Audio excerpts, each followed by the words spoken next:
नमस्कार, वंदे मातरम। मैं हूं श्यामगिरी। आप देख रहे हैं हमारा चैनल मुद्दा भारत का। मुद्दा भारत का यानी मुद्दा आपका। मुद्दा है जम्मू कश्मीर और हरियाणा चुनाव के एग्जिट पोल का।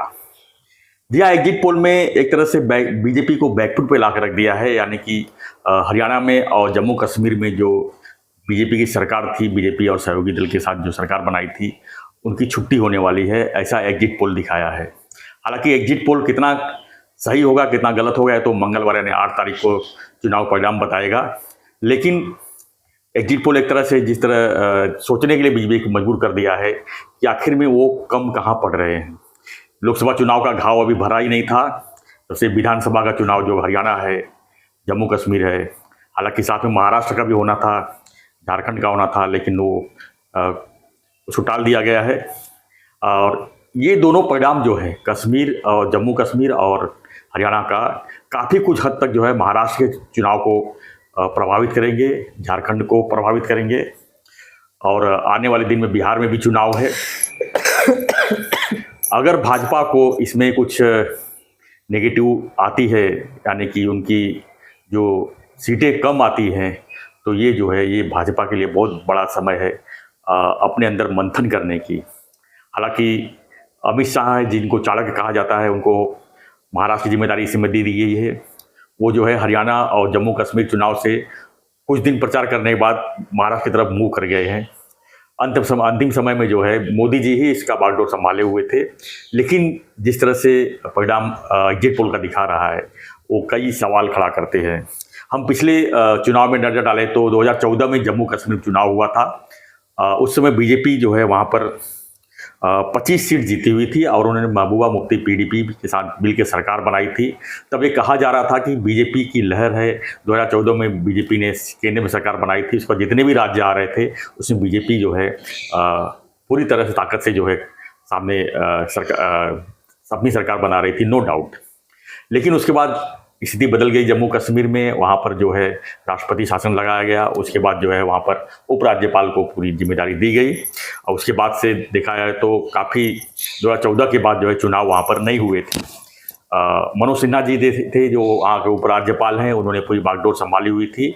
और अब जो है उस दौरान जो है 370 धारा जो वहाँ पर बहुत महत्वपूर्ण थी, उसको हटाया गया और बीजेपी ने पूरा क्रेडिट लिया, क्योंकि 370 को हाथ लगाना किसी की बस की बात नहीं थी। कांग्रेस सत्ता में लगातार थी, लेकिन वो कभी 370 हटाने के बारे में सोचा ही नहीं, क्योंकि 370 की वजह से जम्मू कश्मीर का जो स्थिति परिस्थिति था, एक तरह से अपने देश से जो है अलग विचारधारा माना जाती थी। वहाँ पर तिरंगा झंडा फहराना भी मुश्किल होता था। लाल चौक पर जिस तरह तिरंगा झंडा फहराया जा रहा है आज, वो स्थिति उस समय नहीं थी, क्योंकि धारा 370 के अंदर काफ़ी चीज़ें जो थी जो वहाँ के लोगों को ऊपर जो है प्रभावित कर रही थी। और उसी दौरान जो है देखा होगा आपने कि हिंदू मुस्लिम जो जिस तरह से कश्मीरी पंडितों का पलायन हुआ, एक बहुत बड़ा जो है ये चीज़ें इसमें प्रभावित थी। तो अब सवाल ये उठता है कि जम्मू कश्मीर में अगर स्थिति बदलती है और वहाँ पर पीडीपी और कांग्रेस और दूसरे सब जो हैं दल अगर साथ में आते हैं, तो क्या फिर से धारा 370 वहाँ पर बहाल होगी? ये सब चीज़ों को लेकर जो है वहाँ के लोग काफ़ी कंफ्यूज है और पूरा देश कंफ्यूज है। दूसरी तरफ आते हैं हरियाणा की तरफ, तो हरियाणा में देख रहे से एग्जिट पोल दिखा रहा है कि पिछली 2019 में जब चुनाव हुए थे तो हरियाणा में बीजेपी को 40 सीट मिली थी, कांग्रेस को 31 सीट मिली थी, और जेजेपी जो है बहुत महत्वपूर्ण रोल अदा की थी और उन्होंने जो है बीजेपी के साथ हाथ मिला के सरकार बनाई थी। लेकिन इस बार एग्जिट पोल में जो दिखाया जा रहा है उसमें कांग्रेस को 50 से ज़्यादा सीट जीतती हुई नजर आ रही है और जेजेपी का यहाँ पर सफाया हो रहा है। और ऐसा कहा जा रहा है कि जो जादुई आंकड़ा है 46 सीट, 90 सीट की से वहाँ पर 90 सीट टोटल है और उसमें 46 जो सीट जिसके पास होगा वो सरकार बनाएगा। तो यहाँ जादुई आंकड़ा जो है कांग्रेस को तरफ दिखाया जा रहा है, यानी बिना किसी सपोर्ट के जो है कांग्रेस अकेली सरकार बनाती हुई एग्जिट पोल में दिख रही है। तो क्या ये सब स्थिति अगर आती है तो क्या बीजेपी के लिए कितना ये धक्का होगा? क्योंकि अभी लोकसभा का घाव भरा नहीं है और लोकसभा में जिस तरह से नारा लगाया गया कि अब की बार 400 पार, यानी 400 पार के बाद जो है उसके अगेंस्ट में जो रिजल्ट आया वो सबके सामने है कि 240 के ऊपर जो है बीजेपी जा नहीं पाई और सहयोगी दलों का जो सपोर्ट है उसके सहारे जो है सरकार बनी हुई है। और विपक्ष जो है हमेशा ताने दे रही है सरकार कभी भी गिर जाएगी। तो क्या लगातार बीजेपी का स्तर गिर रहा है, आखिर क्यों गिर रहा है? आज हमारे वीडियो में विषय यही है कि इसके बारे में बीजेपी क्या सोच रही है, क्या करना चाहिए बीजेपी? क्योंकि 2014 के बाद बीजेपी लगातार जो है जिस तरह से मजबूती के साथ देश में, यानी एक तरह से कांग्रेस मुक्त भारत का जो सपना देखी थी उसको पूरा करने में अब फेल नज़र आ रही है। मोदी जी बार बार कहते थे कि हमारा देश जो है कांग्रेस मुक्त होना चाहिए, कांग्रेस तो आज़ादी के समय ही ख़त्म कर देना चाहिए था, लेकिन जो कांग्रेस के बल पे जो कुछ लोग देश में राज कर रहे हैं उनको हम जो है कांग्रेस मुक्त कर देंगे। लेकिन स्थिति अब विपरीत होती जा रही है, कांग्रेस अब फिर मजबूती के साथ आगे आ रही है अगर एग्जिट पोल सही होता है। हमारे साथ में रेखा जी और बीजेपी की तरह काफ़ी स्टडी की हुई है और राजनीतिक विश्लेषक है बीजेपी की तरफ से। खासकर हम इसे जानेंगे कि जो स्थिति से बीजेपी बनी हुई है उसके लिए बीजेपी को क्या करना चाहिए अगर सब कुछ एग्जिट पोल के मुताबिक हुआ तो। हालांकि एग्जिट पोल जो है लोकसभा में देखा होगा आपने कि कई जगहों पर 400 पार दिखा भी दिया था, कई जगह 360, कई जगह 350, लेकिन एग्जिट पोल का वो पूरा जो है भविष्यवाणी एग्जिट पोल का पूरा नेटवर्क जो है ध्वस्त हो गया था। तो क्या फिर से ये नेटवर्क ध्वस्त होगा, क्या ये सही होगा? क्योंकि विधानसभा में ऐसा देखने को बहुत कम मिलता है, खासकर जब एग्जिट पोल विधानसभा में दिखाते हैं तो उसी थोड़ा सा आगे पीछे जो है रिजल्ट आ जाता है। ये मेरा अनुभव है। स्वागत है आपका मैडम हमारे चैनल में। क्या कहेंगे, बीजेपी इस समय क्या बैकफुट पर जाता हुआ दिख रहा है, ऐसा लग रहा है? क्योंकि देश में एक लहर थी बीजेपी की, मोदी की लहर थी, और मोदी की लहर को अब जो है फीका पड़ता हुआ दिख रहा है।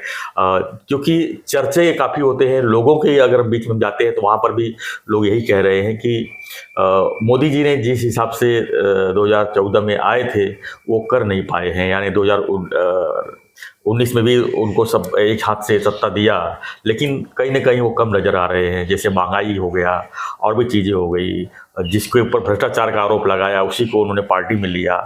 आज बीजेपी के लोग ही बीजेपी के खिलाफ हो गए, ऐसा मानते हैं आप?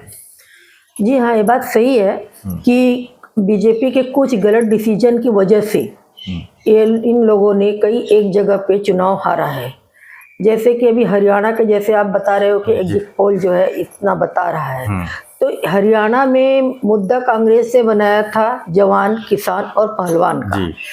जब पहलवानों का मैटर हुआ उसी समय बीजेपी को चाहिए था कि ब्रजभूषण शरण सिंह को पार्टी से निष्कासित कर देना चाहिए था, क्योंकि जब तक उनको क्लीन चिट नहीं मिल जाती थी, जिस बल पे मोदी की सरकार हिंदुस्तान में उनकी शासन है ईमानदारी के बल पे, तो एक जो है जिसके ऊपर इल्ज़ाम लगा हुआ है उसके ऊपर आपराधिक मामले भी हैं, तो उनको बचाना बीजेपी का सबसे बड़ा गलती था। ठीक है, उन्होंने उनको टिकट नहीं दिया लोकसभा में, उनके बेटे को दिया, लेकिन क्यों दिया? नहीं देना चाहिए था तब तक नहीं, जब तक कि उसके ऊपर से वो जो भी आपराधिक इल्ज़ाम लगे हैं वो ख़त्म ना हो जाए, जब तक उसको क्लीन चिट ना मिल जाए। ये गलती पहलवानों के मामले में। और रह गया किसानों के, तो किसानों को और जवानों का जो मैटर है इसको तो कांग्रेस हमेशा भुनाती है। कांग्रेस अपने राज्य में तो कुछ कर नहीं पाई। जवानों की क्या स्थिति थी, एक बुलेट प्रूफ जैकेट तक उनके पास ढंग का नहीं था। हाँ, और किसानों की कितना एमएसपी दिया, कितना एमएसपी बढ़ा के दिए हैं। एमएसपी का बात लेके आते हैं तो सरकार को बैठ के किसानों से बातचीत करके मामले को रफा दफा करनी चाहिए थी। और रह गया जवानों की बात, तो सरकार जो अग्निवीर योजना लाई है, शायद हिंदुस्तान के ज़्यादातर लोगों को ये बात मालूम ही नहीं है कि आज अगर ये अग्निवीर योजना के तहत हम कह रहे हैं जहाँ सेना में 10 लोग भर्ती हो रहे हैं, वहीं अग्निवीर योजना की वजह से 100 लोगों की भर्ती होगी। 5 साल बाद फिर अगले 100 लोगों की नंबर लगेगी। ऐसे कर करके एक तरह से पूरा देश सैन्य प्रशिक्षित हो जाएगा। आज इजराइल एक छोटा सा कंट्री होकर पूरी दुनिया के नाक में दम किया हुआ है किसी भी देश की हिम्मत की इजराइल को रोक सके, रोक कर दिखाए। गलत नहीं है, वो गलत नहीं है, वो गलत नहीं है, गलत लोगों ने उसके साथ किया। लेकिन आज एक छोटा सा मुल्क होते हुए भी पूरी दुनिया उसके सामने फीकी पड़ गई है। बिल्कुल बिल्कुल बिल्कुल फीकी पड़ गई। तो क्या हमारे हिंदुस्तान के 140 से 45 करोड़ आबादी को, आपको नहीं लगता कि वो उनको भी सैन्य प्रशिक्षण मिलना चाहिए? ऐसा ही कल अगर चाइना अटैक करता है, इधर से पाकिस्तान अटैक कर देता, हमारे सारे अड़ोसी पड़ोसी से तो हमारा जो है काफी अनबन है, कभी बना ही नहीं। तो अगर ये अटैक कर देते हैं सब एक साथ मिलकर, हाँ। तो उस समय हिंदुस्तान की क्या स्थिति होगी? क्या कांग्रेस जाएगी हथियार उठा के बॉर्डर पे जंग करने? नहीं। राहुल गांधी जाएंगे? नहीं। प्रियंका वाड्रा जाएंगी? नहीं। ये लोग सिर्फ भ्रम फैलाने का काम करते हैं लोगों के बीच में। अग्निवीर योजना एक बहुत अच्छी योजना है। इस योजना के 5 साल अपने सर्विस का पूरा करने के बाद उसको गवर्नमेंट में जॉब भी मिलने का है, प्लस उसको 20 लाख की 25 लाख रुपए देने का भी सरकार ने बोला है, प्रावधान है। उसके बाद मिनिस्ट्री वगैरह में भी उनको कहीं भी सरकारी जगह पे सबसे पहले उनको प्रायोरिटी दी जाएगी, बाकी को बाद में। तो ये सुविधा, ये जो स्कीम सरकार का जनता समझ नहीं पा रही है और कांग्रेस और बाकी दल लोगों को बरगला रहे हैं। जैसे कि अभी आपने देखा होगा लोकसभा चुनाव में इन्होंने क्या किया कि संविधान खत्म कर देंगे, आरक्षण छीन लेंगे। क्या आरक्षण छीना जा सकता है? क्या संविधान खत्म किया जा सकता है? लेकिन फिर भी आज भी लोग जात पात में बट के हिंदू कभी भी भरोसा नहीं कर पाती। वही मुस्लिम वोटर आप देखिए एक मुश्त वोट देते हैं, वो अपने घरों से निकलते हैं, लेकिन हमारे हिंदू भाइयों को किसी को गर्मी लगेगी तो किसी को ठंडी लगेगी तो किसी को जाना नहीं है। तो फिर सरकार ने क्या किया? भाई सरकार तो सबके लिए करती है, या हिंदू नहीं देखती, मुस्लिम नहीं देखती, सिख नहीं देखती, ईसाई नहीं देखती, वो तो सबको इक्वली प्रायोरिटी देती है ना। तो आप इस चीज को क्यों नहीं समझ पाती हो? मुस्लिम हमारे हिंदुस्तान के अंदर 25 से 30% है, लेकिन वो पूरा 100% वोटिंग करते हैं, जो कि हिंदू मतदाता नहीं करते। आज जो आप सर्वे बता रहे हो, हमारा जो आज विषय ये है कि हम वोटरों को दोषी नहीं दे सकते हैं, लेकिन हमारा विषय ये है कि बीजेपी कहाँ पर जो है कम पड़ रही है। क्योंकि 2014 देखा जाए, 2019 देखा जाए, तो जिस तरह से बीजेपी अपने बलबूते जो है आगे बढ़ रही थी, अब अचानक उनको पीछे जाना पड़ रहा है। इनका कुछ गलत डिसीजन। पहला तो संघ से इनका मनमुटाव। हाँ, हम जड़ से जुड़े हैं, हम जड़ को ही काट देंगे तो हम सूख जाएंगे ना। बिल्कुल। तो संघ हमारी पहचान है। तो इसको क्या ओवर कॉन्फिडेंस कहा जाएगा? हाँ, कुछ ओवर कॉन्फिडेंस बोल सकते हैं बड़े नेताओं की, मैं नाम नहीं लेना चाहूंगी, लेकिन उनका ओवर कॉन्फिडेंस। हम संघ से निकले हैं, संघ की विचारधारा को लेके ही हम आगे बढ़ेंगे जी। उससे हम अलग गए, जड़ से हम कटे तो हम खत्म हो जाएंगे। इस चीज को बीजेपी को समझना पड़ेगा। जैसे कि अभी आपने बोला महाराष्ट्र का नाम लिया, 2019 में बहुमत के साथ बीजेपी आई थी, पर सहयोगी साथी उद्धव सरकार ने धोखा दिया। वो जो है उद्धव पार्टी ने धोखा दिया। वो जाके शरद पवार से हाथ मिला लिए और सरकार बना ली। उस समय बीजेपी को कुछ नहीं करना चाहिए था, चुपचाप बैठ जाना चाहिए था। 2024 के विधानसभा में बहुमत से चुनकर बीजेपी अकेले ही आती। जिस समय आप किसी के ऊपर आप इल्जाम लगाते हो कि वो इंसान इतने करोड़ का घोटालेबाज है, चोर है, ये है, वो है, वही कल आपकी पार्टी में आ जा रहे हैं। क्यों? सवाल तो ये पैदा होगा। देखिए, नेता आपस में ये लोग की पॉलिटिक्स चलती रहती है, उससे किसी का कोई लेना देना नहीं है। आम जनता मासूम होती है, जिधर हवा का रुख बहता है लोग उधर बहने लगते हैं। 4 बार एक ही झूठ को आपको 4 बार बोला जाए तो आप उसको सच ही मानने लगोगे जी। तो वही चीज लोकसभा चुनाव में हुआ, वही चीज विधानसभा चुनाव में भी देखने को मिल सकता है। अभी भी सरकार के आगे विकल्प है कि ऐसे लोग जिन पे आपराधिक मामले दर्ज हैं या करप्शन का चार्ज है, जब तक उनको क्लीन चिट नहीं मिल जाती तब तक अपने सरकार में उनको लेना नहीं चाहिए। और अगर अपने खुद के बीजेपी के सरकार में कोई भी नेता ऐसा दागी हो तो उसको तुरंत पार्टी से निष्कासित कर देना चाहिए, जब तक कि उनको क्लीन चिट नहीं मिल जाता। ये चीज बीजेपी को करना ही होगा। एक चीज़ और सामने आती है कि बीजेपी के लोग ही बीजेपी से नाराज हैं, अपने वरिष्ठ नेताओं से नाराज हैं कि जहां पर वो एक जड़ से जमे हुए हैं वहां पर दूसरे लागू थोप दिया जाता है।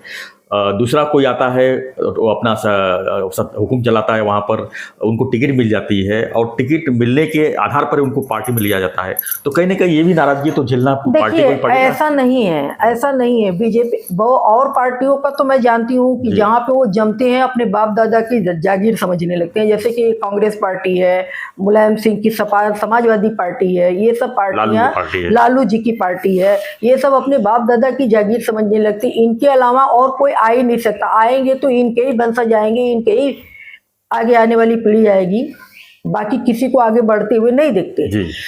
आपको ये पता होगा, विधानसभा चुनाव अभी पिछले बार एमपी का हुआ, छत्तीसगढ़ का हुआ और राजस्थान का हुआ। आपने ये तीनों जगह बीजेपी जीतकर पूर्ण बहुमत से आई जी। और वहां पे आपने देखा कि कभी भी किसी ने मोहन यादव का नाम भी नहीं सुना होगा, विष्णु साय का किसी ने नाम भी नहीं सुना होगा। तो ये लोग अचानक से सीधा सीएम बना दिए जाते हैं जी। अब ये शिवराज सिंह चौहान, वो भी जमीनी कार्यकर्ता थे। उन लोग ये सोचते थे कि वही जीत कर आएंगे और जीते भी, ऐसा नहीं है नहीं जीते। हालांकि शिवराज सिंह के नाम पे चुनाव नहीं जीती गई मोदी जी के नाम पे चुनाव, हाँ, लेकिन वो ऐसा वंशवाद या परिवारवाद नहीं बीजेपी करना चाहती। वो चाहती है कि हर एक को मौका दे, एक छोटा कार्यकर्ता भी कल बड़ा मिनिस्टर बन सकता है। बिल्कुल। बीजेपी और संघ की यही विचारधारा है, वो पार्शियलिटी नहीं करना चाहती। तो फेल क्यों दिख रही है यहाँ पे? फेल मैंने आपको अभी यही बताया ना कि फेल थोड़ा सा ये अपने आपसी मतभेद प्लस जो है अपनी विचारधारा से जो थोड़ा सा भटक गए हैं, जिसके ऊपर हम इल्जाम लगा रहे हैं उनको हम क्यों लें? जब तक उनके सर से इल्जाम नहीं हट जाता तब तक हम अपने पार्टी में क्यों लें? और अगर हमारे पार्टी में भी कोई है, अगर उनके ऊपर कोई इल्जाम लगा है तो उनको तुरंत अपने पार्टी से निष्कासित करो। अब एक सवाल इसमें और भी घूम रहा है कि अगर इन्होंने चुनाव में प्रचार भी किया था कांग्रेस और पीडीपी और बाकी लोगों ने कि अगर यहाँ पर हमारी सरकार बनती है, यानी कांग्रेस प्लस की सरकार बनती है जम्मू कश्मीर में, नो डाउट जम्मू कश्मीर में जो है वहाँ पर हिंदू मुस्लिम बटे हुए हैं, जम्मू हिंदू की तरफ जाता है और कश्मीर जो है मुस्लिम की तरफ जाता है, तो वहाँ पर बहुमत किसी को नहीं मिलने वाला है, ये तो पक्का है।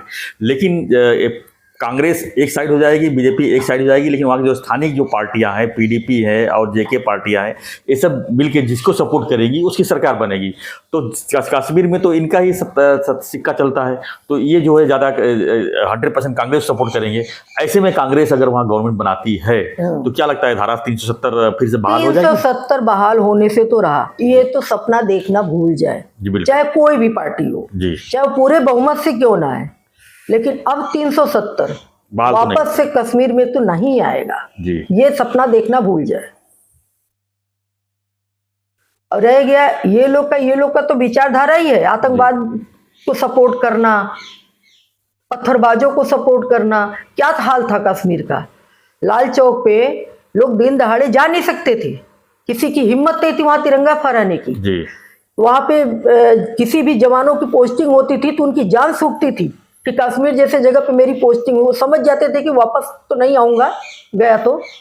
आज वही कश्मीर लोग जाते हैं घूमने फिरने, 12 बजे रात तक घूमते हैं। हम भी वहाँ गए हैं, एक समय ऐसा था कि हम लोग पहलगाम गए, जल्दी जल्दी भागो, कितना जल्दी पहुँच जाओ, 6 बजे तक हम लोग अपने होटल में आ गए थे, इतनी वहाँ दहशत थी। आज वही कश्मीर बन गया।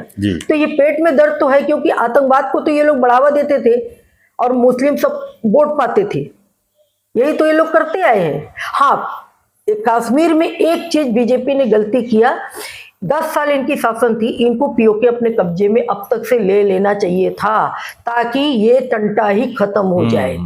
ये गलती बीजेपी से हुई। अभी भी इनके पास वक्त है, केंद्र में इनकी सरकार है, अभी भी ये एक बार इनको सोचना बहुत जरूरी है।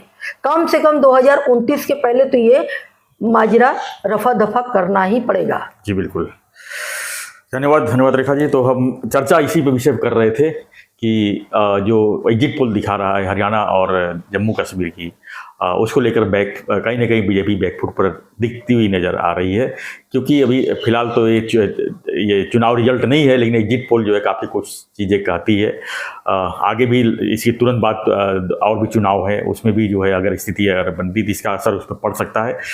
तो फ्रेंड्स, आपको क्या लगता है कि हरियाणा और जम्मू कश्मीर की जो इस समय की यथास्थिति जो बनी हुई है, उसको देख के क्या लगता है कि बीजेपी की गलतियां कहाँ है? क्या बीजेपी चुनाव जीत सकती है? क्या रिजल्ट था? अपनी प्रतिक्रिया में कमेंट बॉक्स में लिखिए। और एक रिक्वेस्ट यही है कि चुनाव के दौरान जो है जो वोटिंग की प्रक्रिया है वो बहुत कम होते हैं, यानी कि 50% के ऊपर हम कभी जा ही नहीं सकते।